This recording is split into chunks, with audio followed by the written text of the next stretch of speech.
Setting up your American Express account after signing up is a straightforward process. Follow these steps to ensure your account is fully operational.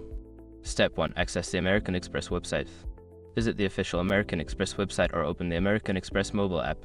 You will need to log into your account using the credentials you created during the sign-up process. Step 2. Verify your identity. Once logged in, you may be prompted to verify your identity. This could involve answering security questions or entering a verification code sent to your email or phone. Follow the prompts to complete this step. Step 3. Set up payment methods. After verification, navigate to the payment settings section of your account. Here, you can add bank accounts or credit cards for automatic payments, set up billing preferences, and choose your payment due date. Step 4. Customize account preferences. In your account settings, you can customize various preferences such as notifications, spending alerts, and rewards options. Take a moment to adjust these settings to suit your financial habits and preferences. Step 5. Review and confirm.